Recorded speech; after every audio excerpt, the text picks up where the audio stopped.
Alright, we are back. We're gonna build up this bike today, or over the next couple of weeks. This is a 26-inch chute, but I got 24 wheels on it.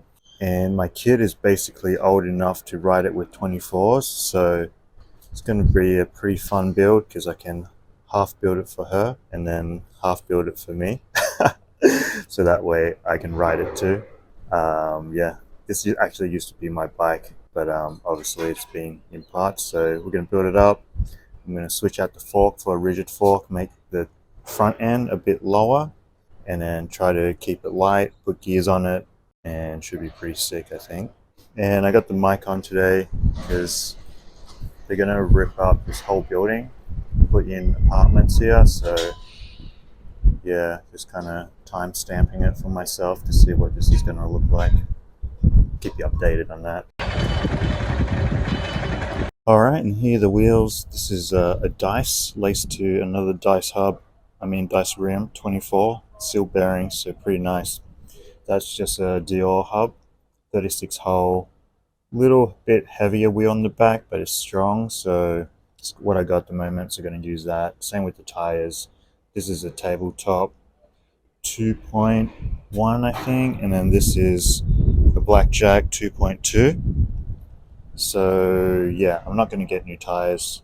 These tires are just from bikes that I've purchased in the past, so may as well use them. They're pretty good shape and should be lighter for a light build.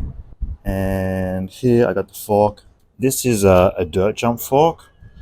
It's 4130 chromo, has a really nice shape to it. I believe these are called gusset forks or gusset brand forks.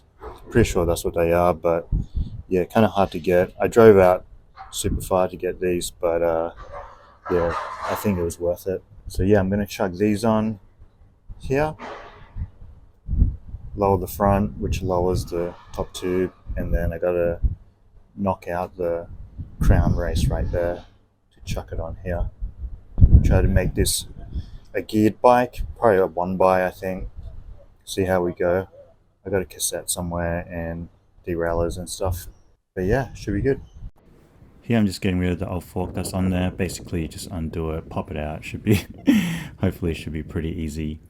But yeah, the whole idea of having this bike is it's so she can ride longer distances. I think the 20-inch that she's on at the moment is a little bit harder, but yeah, once she gets 24, she'll be able to ride a lot further. And also, this bike is kind of cool because there's a 26-inch frame, and then once she gets older, I can put 26-inch wheels in there. It makes it super convenient, so I only have to do it once. On the current bike, the seat post is maxed out, so yeah, it's time.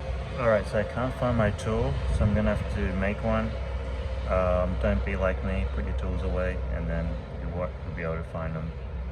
So yeah, I'm not sure where I used it, or if I used a piece of metal for something else, but basically it's a flat piece of aluminum that I sand down to a point, and then you use it to tap it out. You can see it's basically to a point. It'll be good enough. So yeah, I just use a flathead screwdriver to get it started.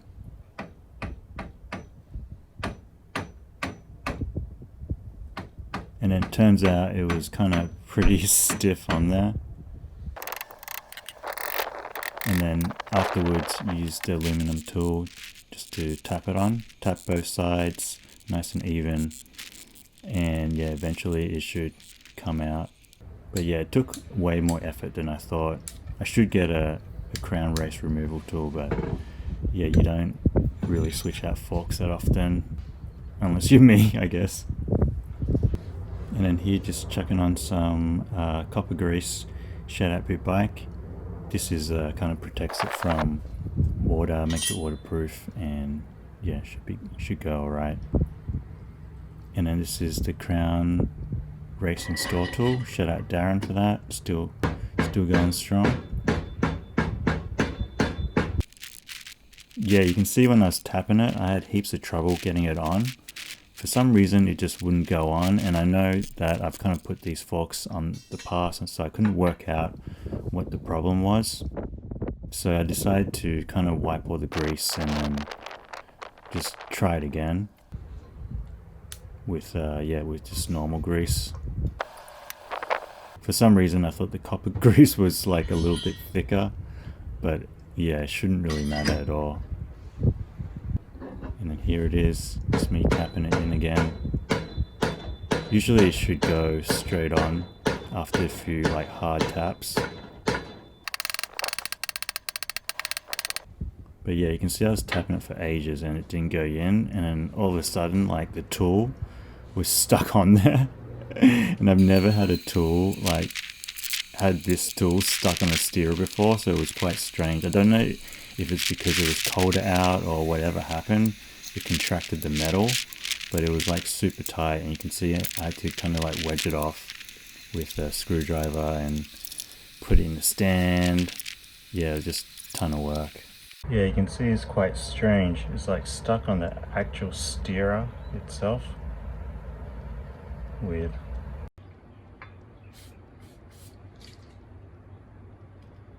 Yeah, sometimes you think it's a 2-second job. Literally installing this should only take 2 seconds. But then it ended up being, yeah, just a mad mission.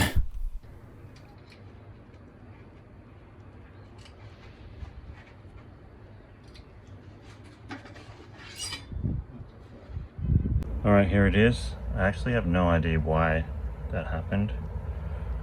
I'm thinking maybe because it's cold out and the fork was inside or something. I don't know. But even looking at the tool, it could be the rust in there, but I don't know. The rust shouldn't do that much, you know? Oh well. Anyway, it's off. So yeah, super stoked. It came off, and yeah, I don't know. I cleaned the inside of the tool as well a little bit, and you can see I'm testing the tool. It just seems the steerer was fat for some reason. But yeah, I chucked the fork on, and it seemed like there was no issue at all. So I don't know, maybe this fork runs a little fat. No idea. And then yeah, just putting this little seal on. Alright, there we go. Just hanging on there. Pretty sweet.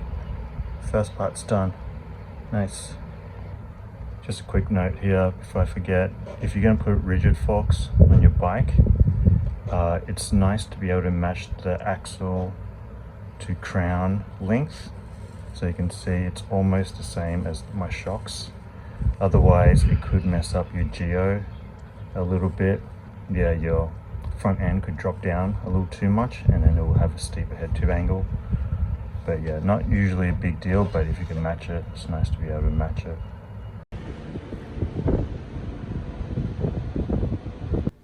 I think the fork ended up being like 10-15 mil difference, so it wasn't too different. If you put a larger fork on, sometimes you can also put more stress on the head tube, which yeah, might be a problem if you do like big jumps or something.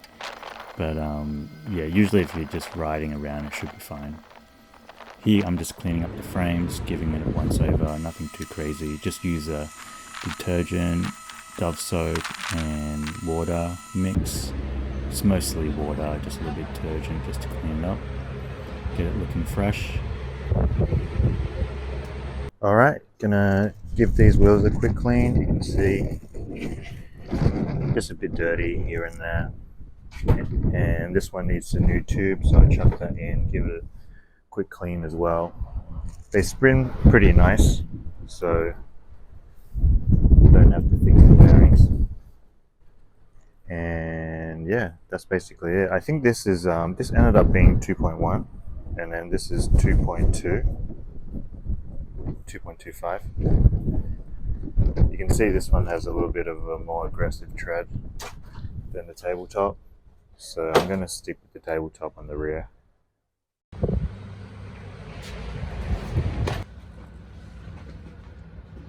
Okay, tube is in. Time to give it a quick clean. Again, using the detergent, Dove soap and water spray. Give it a once over. I will say, yeah, the rear hub maybe could use a new rear hub, but I think it'll be good for now. There's more construction going on. This is loud as hell. Yeah, so the people who've been following for a long time, you'll know, yeah, things going to change because they're basically ripping all that down and they're going to build up new apartments. I think pretty tall, so most probably lose the view, or we'll have the view of some apartments. But yeah, it's just kind of the nature of things. Sometimes you got to see what happens. There's meant to be a small park and maybe some shops down below, but yeah, we'll see. I think the construction noise is going to be a little bit of a pain, but yeah, we'll see how it goes. There's really nothing you can do, but yeah, for the long time watchers, yeah, gonna have a new view soon. All right, so all the wheels are cleaned up and I put the new tube in. Things are looking fresh. The wheels are done. The frame is cleaned up. This is the type of noise I hear. But yeah, it's actually pretty fun to watch. You gotta take the good with the bad, I guess. Alright, here's some of the parts. So we got the seat posts. You might have seen this. I chucked this in the ultrasonic cleaner, but I still want to get in here and kind of get all the rust off there. Hopefully that comes off. And then same with the seat post clamp. You can see in there, this can use a little bit of cleanup. I got this bottom bracket. It does spin alright. So we'll see how it goes. It was just from a kind of parts box. But yeah, spun the thing. Seems pretty good, so it should go alright. And then the cassette just needs a quick clean as well. This is a new chain ring that I got. It's pretty cool. It's like an old school one, made in USA, 35T. Brennan Design Group. And yeah, it has like threaded holes, so you don't need chain ring bolts. You just need the top end, I guess. But yeah, it should be pretty stiff. And then these are the cranks. I actually got, you might have noticed if you've been following for a while, I had Saints on here before, but I did get some replacement Saints because I put the other Saints on my Kona. So yeah, good to match it up. Probably overkill for a kid's bike, but I think they look cool, so I'm gonna check them on. And got some rotors here, just give them a clean up, put some brake clean on them. And then these are the Avid brakes I got, just Avid 5s. Just bought them as part of a package, so it should go straight on, but I do want to change the levers. I did clean up these levers, full stripped down and cleaned up just previously, so these are ready to go. And I did clean up this as well, so some of the bits are already cleaned, so we'll clean up the rest of the stuff and then we can chuck some of this stuff on. Oh, and we're gonna take the old saddle off the kid's bike and put it on. So yeah, they knocked down one building already. Here, just giving everything a clean. You can see it just has a little bit of dirt here and there. This is probably just super unnecessary, but I just wanted everything to be super fresh for the fresh bike. Yeah, kind of, yeah, it feels a little different, I guess, when you first ride it. And then yeah, just undoing everything. I'm just using a little bit of WD-40, of course, give it a spray, and I find that kind of breaks down some of the dirt and whatever. I didn't crank open the ultrasonic machine for this because I already did it on some of these parts, but it can't get rid of rust. So just because I had a few small parts, I decided to do it by hand. Kind of just made it a bit easier rather than just filling up the whole ultrasonic cleaner. And then yeah, just use a little wire brush off all the rust. The little WD-40 should break it down a bit. And then there was this kind of little pin thing that went in that hole, but I decided to just keep it in there because it seemed pretty squashed out, the threads. That was the little grub screw. And then same with the cassette. Cassette just had surface rust on there. And then I just cleaned up the BB, just using paper towel. This takes, it probably takes not as long as you think, just to get everything clean. And then yeah, it feels really good once you have it cleaned. You literally just wiping all the dirt off. When you're doing the bottom bracket, Yeah, be careful not to spray WD-40 inside the seal bearings because you don't want all the lube to go, but if you just wipe off the surface it should be good. So yeah, those are clean. And then this is the bottom bracket cup. And then I decided to put everything in this strainer. This strainer I got from Daiso, $2.50. Probably used for cooking food or something, I think. But I use it to rinse out all my parts. And yeah, just give it a good rinse. A little bit more detergent spray. And that should get rid of the remaining grease.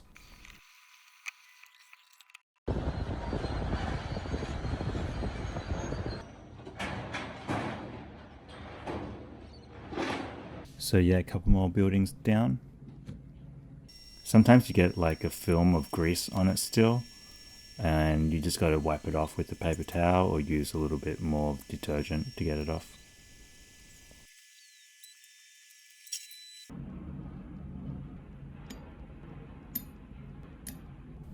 Alright, so everything's clean. Now I'm just going to put everything back together. It's funny, the seat post actually has a lot of parts, a lot of moving parts that you wouldn't expect.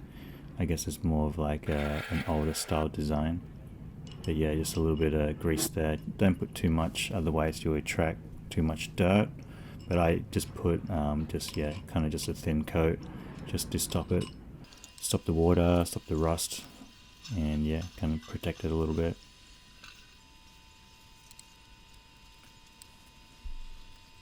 And then yeah, putting back the quick release clamp for the seat clamp. And these are all looking sweet. You can see I put a little bit of grease there. Don't forget to wipe it off again. Wipe off as much as you can. You just want it on the threads.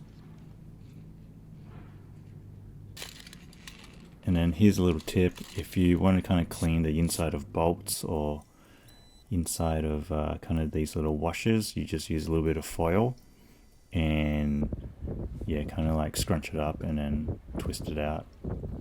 Here, giving the rotors a quick clean, just to make sure they don't squeak, hopefully. And then you just dry them off. I just use carb brake cleaner for that.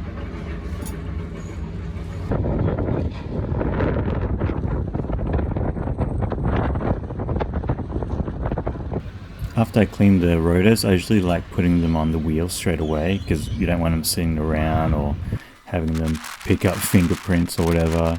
Just chuck them on the wheel, and that way you know they're not going to get dirty again. Or well, they should stay pretty clean. So that's on there. And then yeah, same with the other one. You can actually take the QR quick release out, but I just did it with it on there. And then you just want to kind of do the bolts up in a star pattern, make sure they're pretty tight. And then here, while I got the wheel off, I may as well chuck the cassette on. You just slot it in. There's a wider slot, you just gotta line it up. And then just same with these cogs. And yeah, shouldn't be an issue, just do it up fairly tight. And that's good. Alright, so everything should be clean, and now we can get the bike going, put the bike together.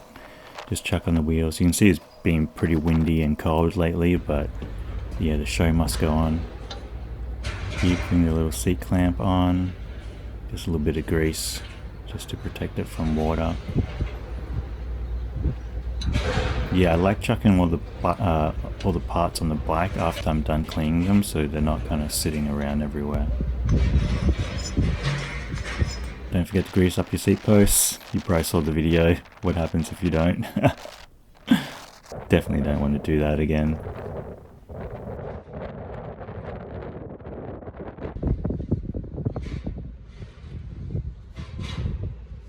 I'm just about to chuck this bottom bracket on, and it came with one of these 2.5s. So I'm going to run that on the inside here, and then I'm going to run two 2.5s on this side because my shell is 68. But yeah, just running one on this side, so hopefully the chain line goes in a bit. If you have a 73 bottom bracket width, you only need one 2.5 spacer.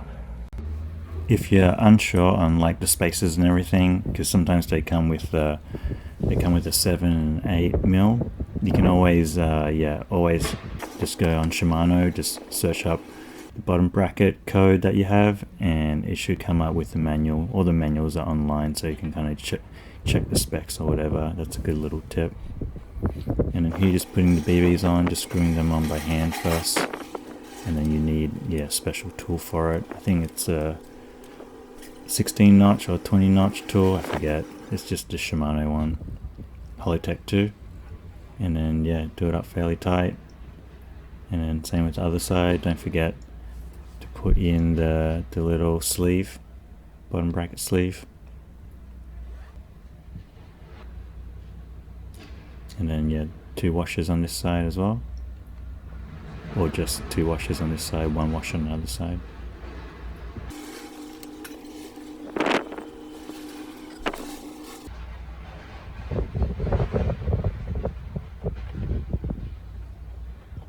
Alright, that's sweet. A little bit of grease on the spindle. I actually don't know how much this does, because when you push it through, I'm pretty sure it pushes the grease along the spindle. But when you buy cranks from Shimano, they come with grease in those areas, so I assume it would work alright. Here I'm just chucking on the chain ring to make sure my chain ring isn't going to hit my chainstay. I was kind of worried about the 35 tooth, if it would be too big. And see if it goes. You can see it runs really close, but it's going to be good. Pretty lucky that worked out. And then checking the other side of the crank on. Don't forget that little tab thing. The little tab thing kind of pushes into a little hole into the spindle, and then you got just like that. And then you got the little tension cap that goes on the end here. This you just do up by hand, just hand tight. Just takes the play out of the cranks in the bottom bracket, or just out of the cranks, kind of like a headset. And then you just tighten 2 other bolts. You just got to alternate these bolts. They say in the manual, like, make sure you alternate them, otherwise you could crack your cranks. But just take it easy on those. There we go, cranks on. Pretty stoked with that. Time to put the ring on. This ring is awesome. Looks sick, I think, and it has like the old type on it. It isn't a narrow wide ring, so we'll see how good the chain stays on. But I think for my kid, we're probably not doing like tons of jumps or whatever, so I think it'll be alright. I do like how you only need to have bolts for this and no other bolts on the other side. You can see that's looking sweet. And here's the chain line. Not too bad. Probably like 3 or 4 mil over, but I can live with that. Alright, so I got this XT 10 speed. I'm going to chuck on here. I'm just going to run friction. So you got the 10 speed, you got the 8. And you just got to make sure that this can pull this wider cassette. It's quite big. I think this is 38 maybe. Sometimes it says on the tooth there. But what I'm going to do is, there's 2 ways to do it. One, you can physically check it. The other way is to look it up online. I'm just going to double check it right now, show you guys.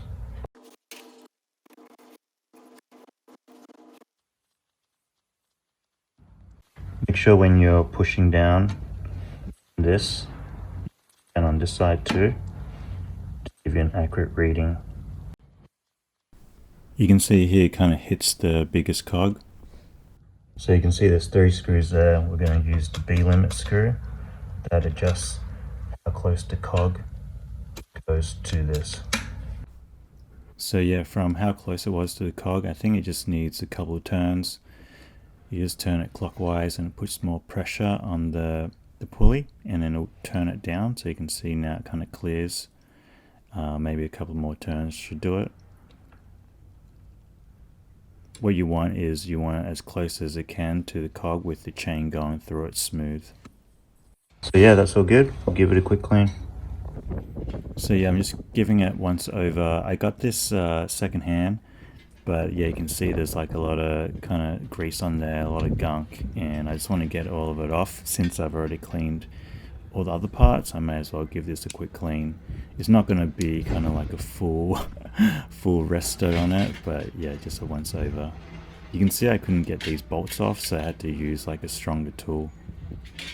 It was also almost like snapping my Allen key, but yeah, sometimes when that happens, it's better just to get the proper tool or stronger tool that is going to work. So yeah, the jockey wheels popped out. You can see a ton of grease on there, some either grass or hair. And then I'm just brushing all the dirt off before I wash it in the sink, because yeah, you don't want the more dirt you can get off here, the better your sink will be. And then here's a little seal pick tool, but I use it to yeah, clean all the gunk off. That's from Boot Bike as well. Shout out Boot Bike. I was originally going to get yeah, 10-speed cassette and a 10-speed chain, but I just decided to use what I have for now. I can always upgrade it later, but I think having it having it just kind of click through might be a bit easier for my kid. However, my kid did start off with a 20-inch bike on a friction shifter, so this should be no problem as well. But yeah, the good thing about bikes is you can kind of upgrade it as you go. So yeah, whenever something is broken or needs upgrading, then you can upgrade it. Doesn't have to be everything at once straight away, which is awesome, I think. Here, just giving it a quick wash in the sink, brushing all the rest of the gunk off, and then yeah, using the watered down detergent spray again. That works pretty well for me.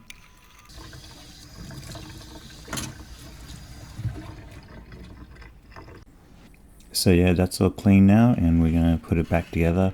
Before I put it back together, I just like to give it a quick wipe down. Normally just washing it like this, the bearing should be fine. It's kind of like if your bike was in the rain or something. But yeah, I wouldn't go start spraying WD-40 in the bearings or trying to get cleaner all the way in there. It should have enough of a seal where it protects the bearings on the inside. If not, if you're finding that they're not spinning that well, you can actually pop the shields and just re-lube them up. You can see here the cogs are actually labeled, so yeah, you know where they go. Guide pulley goes on top, tension pulley goes on the bottom. And they basically have a washer on each side with a little cylinder bit in the middle that kind of sits in between the washers, just friction fit, and then you just put those on and screw it back on, and that should be that.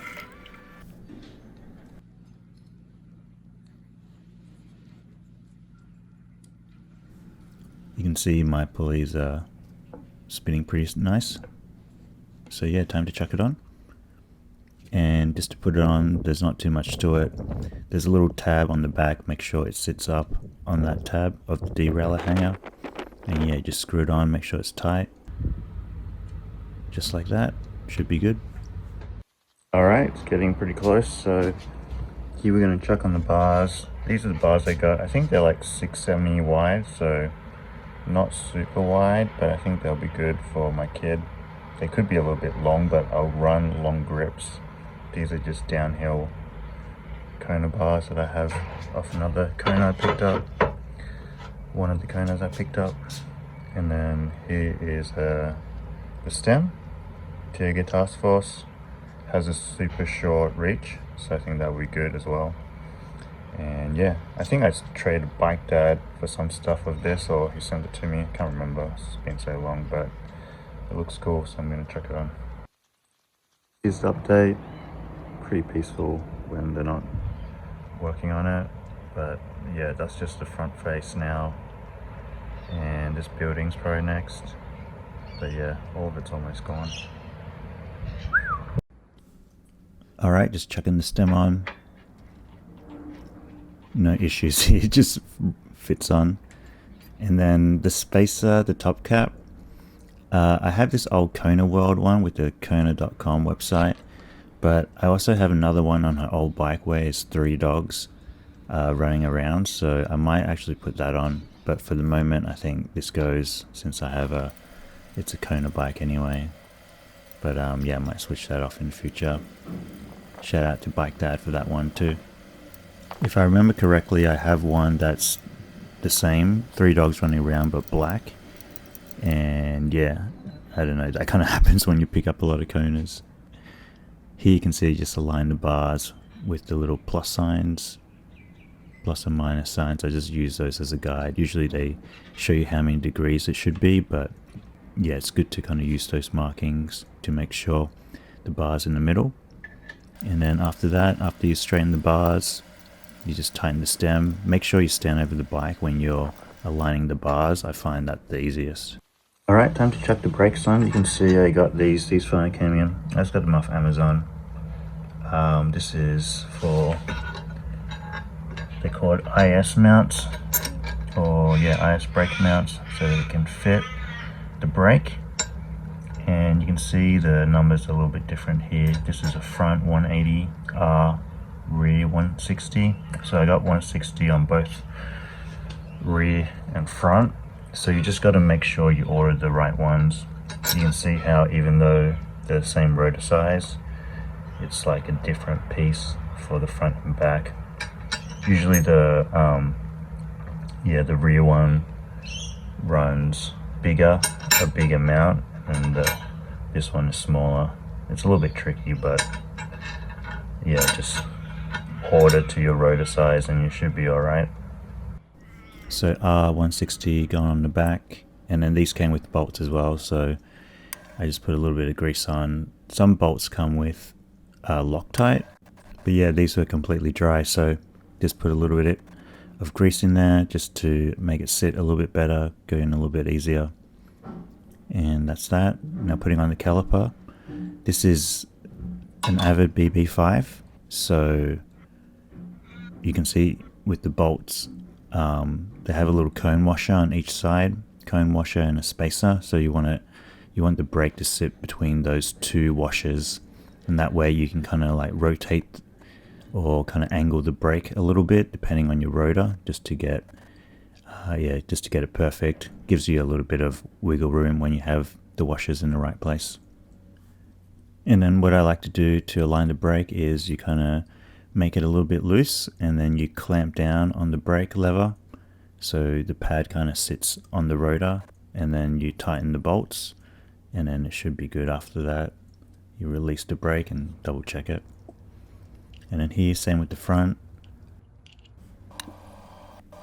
You can see here I actually put on the little brake mount the wrong way, so I actually need to flip it. But once you put on the brake, you will realize quickly if the gap is too big, then it's on the wrong way. So yeah, I just flipped it, just like that.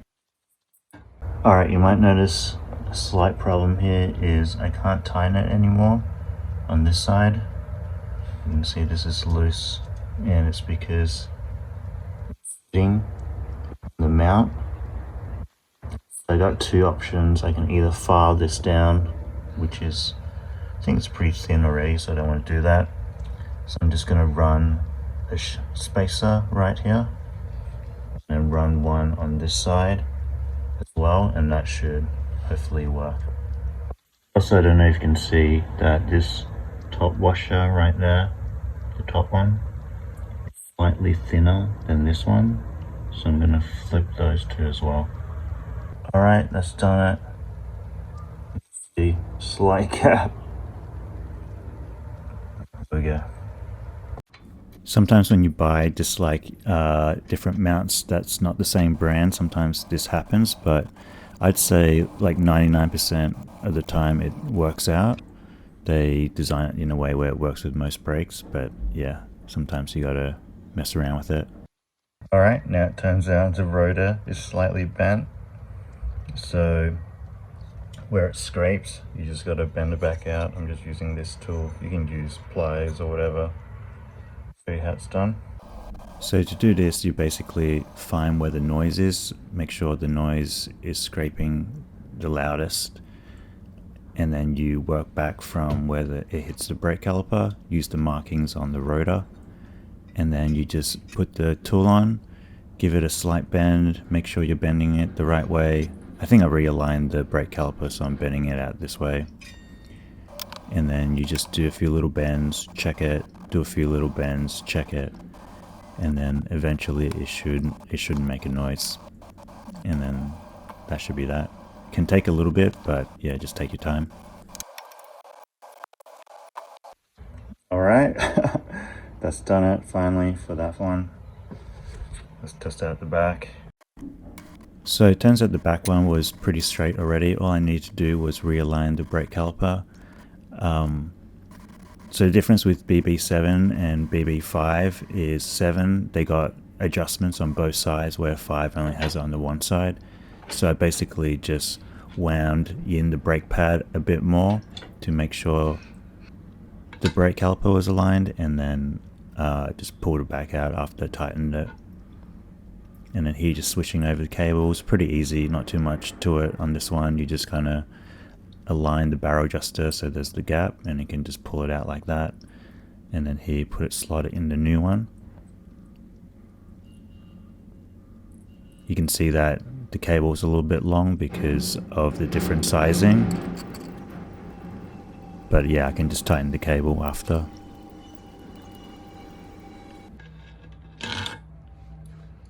Alright, and this is the shifter I'm going to put on. You might have seen a similar one from my other videos, but it's just a friction shifter, Suntour friction shifter. Usually it's 7, but you can switch it to friction. If you want to switch it, you basically just unwind the top, and then you can switch it over, but it's on friction already, so it's all goody. Here, just chucking the brake levers on. You can see I still haven't tightened the cable there, but I think I just want to chuck on everything before I tighten the cable. And yeah, slide it on. Should go on pretty easy. If not, you can use a little lever just to make the gap a little bit wider in the lever. Sometimes a tire lever or something like that works pretty well. And then got to put the shifter on before I put on the other brake lever. Just like that. And then to align the size of the brake lever, I'm going to chuck on these Theory grips. Shout out Theory Bikes, 15 distribution. And then yeah, I didn't even take them out of the packet. I just lined it up. And yeah, just kind of eyeballed it, and then it should be good. Also, I tried to have the levers pointing a little bit more up, because I think the reach will be a bit better when my kid will be sitting like shorter, so she doesn't have to roll her wrist forward to brake. And then here there's also the inner screw adjustment, where you can make the levers a little bit closer to the handlebar, and that will help with small hands as well. So yeah, chucking on these grips. These grips are very tight, I think, but what you can do is just put lots of spray on, and yeah, just go real quick and just slam it on, and it should work out. If you half do it, it won't go on, and then you'll have to pull it off and try again.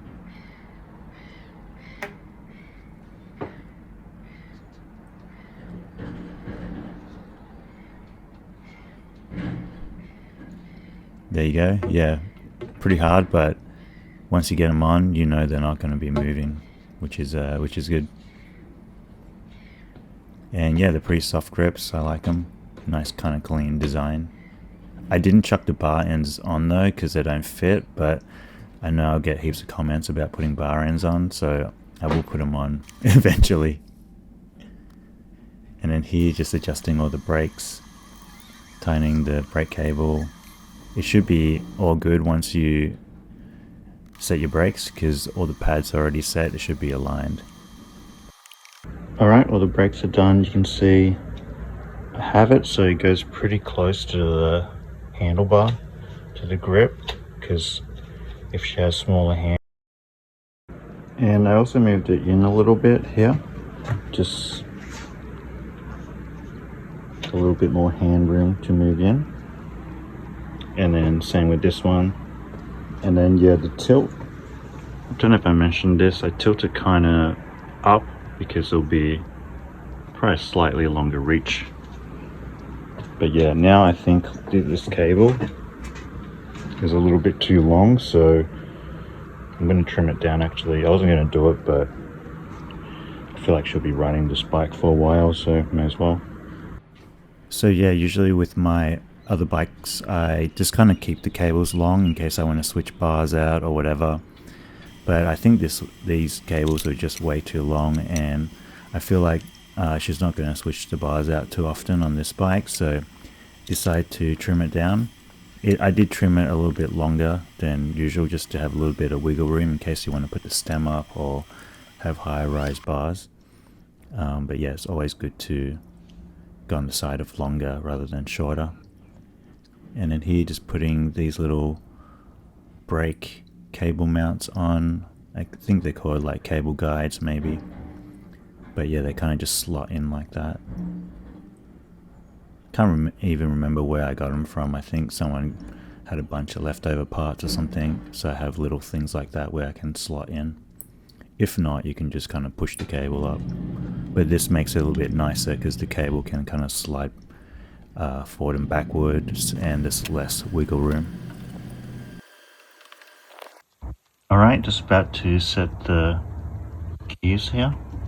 And just testing out the derailleur to make sure the limit's alright. It seems like the cog is pretty much aligned with this one, so no adjustments on this. And then when you push it out, it seems pretty good, just on the other side of the biggest cog. If you do need to adjust it, you can adjust it here. I think this is, I can't even see. This is probably the low and this is probably high. Yeah, seems pretty good, so I'm just going to leave it since there's friction anyway. The good thing about friction shifters is you have a lot of wiggle room and you don't have to be like perfectly aligned because it's kind of like an analog system. So yeah, kind of you can just freestyle a little bit. Here when I'm putting on the cable, you just rotate the handlebars left and right to make sure your cable is flowing freely. And then when you put the cable on the derailleur, make sure again it's pushing down, especially when you measure where to cut it, because you don't want to cut it too short. I actually didn't cut down the front cable length, I just kept it long because I think, yeah, it fit alright, so I kind of left it like that. And then here, putting the gear cable on.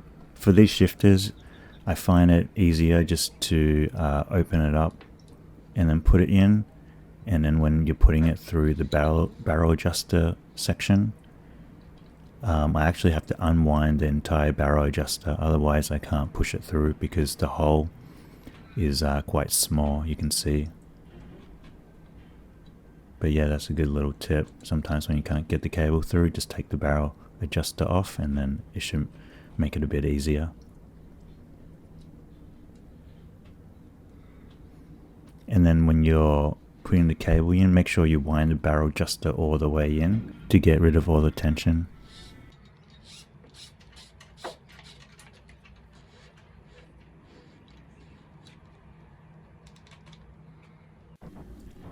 You can also see, like right here, the gear cable is not fully seated in the thumb shifter.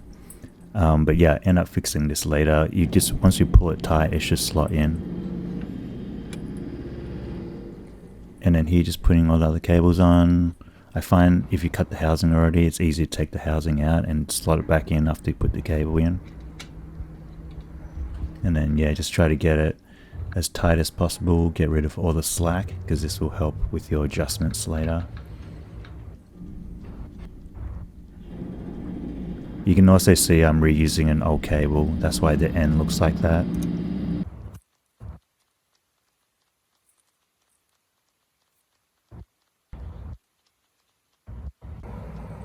Alright, so once you connect it, you might not have enough tension on the cable. What you can do is wind this barrel adjuster out just to get rid of all the tension, and then you should be able to pull the full range.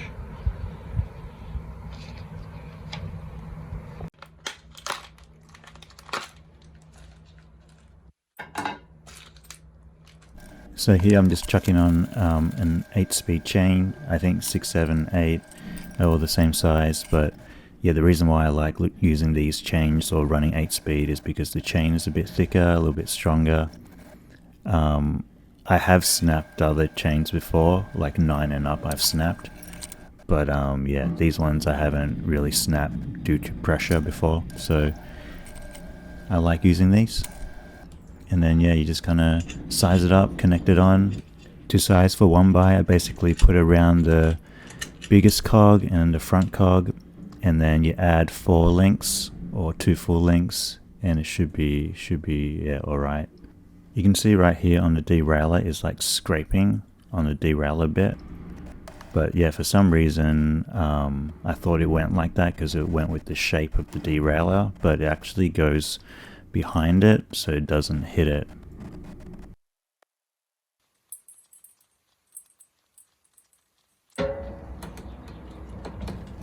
And that's way better. And then here, just shifting up the gears, you can see what it does.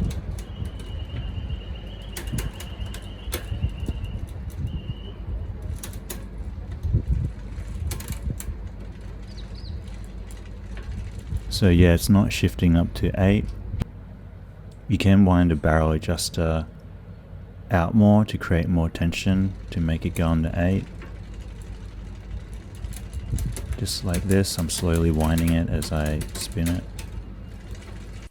Alright, I'm going to chuck these pedals on. These are the Vertex pedals. They're pretty light, so they'll be good, but I don't know if it's going to be too big, and they kind of stick out a bit, so I don't know if it's too sharp. We'll just run them, and if we get any complaints, we'll switch them out. So yeah, the other pedals ended up being too spiky, so I'm going to chuck on these. These are just acid ones, but yeah, these are plastic, so should be good. And then yeah, just a little bit of grease on the pedals, and then using the equip tool. I think this is called the cucumber tool. It's pretty sick actually. It's a really nice tool to use. Shout out Equip Japan for that. And that's it, that's the pedals on. Alright, this is the seat I'm putting on. Yeah, she's had the seat on 2 other bikes already, so this is the 3rd one. Pretty sweet. End zone bellow seat. Hopefully that helps people out. But yeah, just a few more finishing touches, and that's basically it. I think this was the last thing. Shout out Big Bike for this cable and pliers as well. Cheers. Here's the final bike.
So yeah, I'm super stoked on the bike. My kid loves riding it, and yeah, it's a fun little bike. Had a little bit of a rip as well.